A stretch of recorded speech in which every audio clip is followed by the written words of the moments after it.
মৃত্যু এক চিৰন্তন সত্য। তথাপি মৃত্যুৱে আমাৰ মনত এক অপূৰণীয় দুখ দি যায়। আজি পানেৰীবাসীয়ে এগৰাকী মহিয়সী হেৰুৱালে।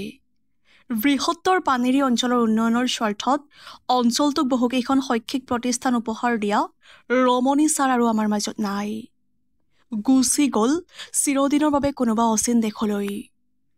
1962 চনতে এখন বেচৰকাৰী বিদ্যালয়ৰ পৰা শিক্ষকতা জীৱনৰ পাতনি মেলা প্ৰয়াত ৰমণী চহৰীয়াদেৱে পানেৰীৰ বিভিন্ন অনুষ্ঠানৰ লগত জড়িত আছিল। তেখেতে আগভাগ লৈ প্ৰতিষ্ঠা কৰা অনুষ্ঠানসমূহৰ ভিতৰত অন্যতম একালৰ পানেৰী হাইস্কুল তথা বৰ্তমানৰ উচ্চতৰ মাধ্যমিক বিদ্যালয়। উল্লেখযোগ্য যে উক্ত বিদ্যালয়খনতে উপাধ্যক্ষৰূপে অৱসৰ লৈছিল। ইয়াৰ উপৰিও তেখেত ডিমাকুচি মাধ্যমিক বিদ্যালয়ৰ প্ৰতিষ্ঠাপক আছিল। পানেৰী মহাবিদ্যালয়ৰ প্ৰতিষ্ঠাৰ ক্ষেত্ৰত এইগৰাকী পুৰুষা ব্যক্তিৰ অৱদান সদায় স্মৰণীয়। এখেতেই হৈছে মহাবিদ্যালয়খনৰ প্ৰথমখন সভাৰ আহ্বায়ক।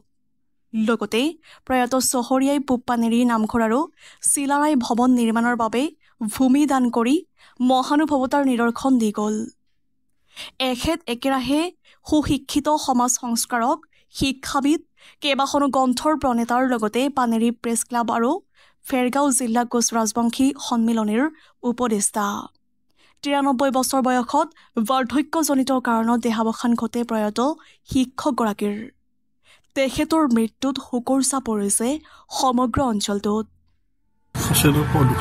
তেখেতৰ আমাৰ পানেৰী বুলিয়ে নহয়, মোৰ দৰং জিলাৰ এজন উল্লেখযোগ্য ব্যক্তি আছিল। তেখেত বিভিন্ন সামাজিক অনুষ্ঠানত জড়িত আছিল আৰু সকলো ক্ষেত্ৰতে দান বৰণৰ ক্ষেত্ৰত কোনো ক্ষেত্ৰত পিছপৰা নাছিলে। আৰু আমাৰ বিশেষকৈ পানেৰী যিখন হাইস্কুল, এই স্কুল তেওঁ প্ৰতিষ্ঠা কৰিছিলে। আৰু তাৰপিছত এইখন প্ৰতিষ্ঠা কৰাৰ পিছত তেখেতে হেৰিলৈ গৈছিলে ডিমাকুচি এম ই স্কুলতো প্ৰতিষ্ঠা কৰিছিলে। গতিকে বিভিন্ন অনুষ্ঠানৰ লগত জড়িত আছিল। পানেৰীৰ যিবিলাক প্ৰধান অনুষ্ঠান সেই অনুষ্ঠানৰ লগত জড়িত আছিলে। আৰু বিশেষকৈ কোচ ৰাজবংশী সন্মিলনীৰ ক্ষেত্ৰতো যথেষ্ট তেখেতৰ অৰিহণা আছে। আনকি তেখেতে আমাৰ পানেৰী আঞ্চলিক কাৰ্যালয় ভ্ৰমণৰ কাৰণে মাটি প্ৰদান কৰিছে, আপোনালোকে দেখিছে।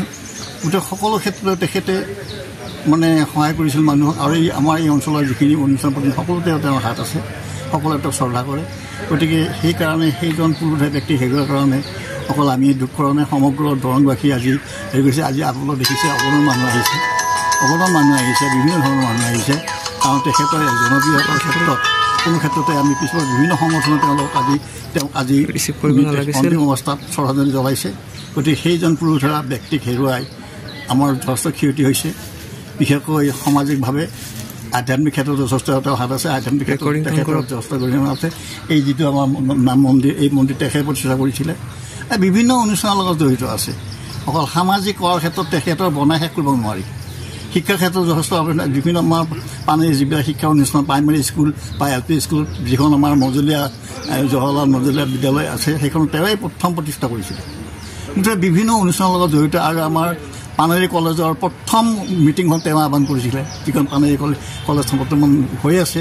পানেৰী কলেজৰ যথেষ্ট ক্ষেত্ৰত কৰিছে। আৰু পানেৰী কলেজৰ যিখিনি মাটিৰ ক্ষেত্ৰত আগভাগ লৈ মাটিখিনি চেংচন কৰাইছিলে। বিভিন্ন অনুষ্ঠানৰ লগত জড়িত আছে। গতিকে বনাই শেষ কৰিব নোৱাৰি। তেখেতৰ সামাজিক যিখিনি অৱদান আমি কেতিয়াও শেষ কৰিব নোৱাৰোঁ। যিকোনো খবৰ আৰু বিজ্ঞাপনৰ বাবে যোগাযোগ কৰক 7896121996, লগতে 7002537271 আৰু 9854011916।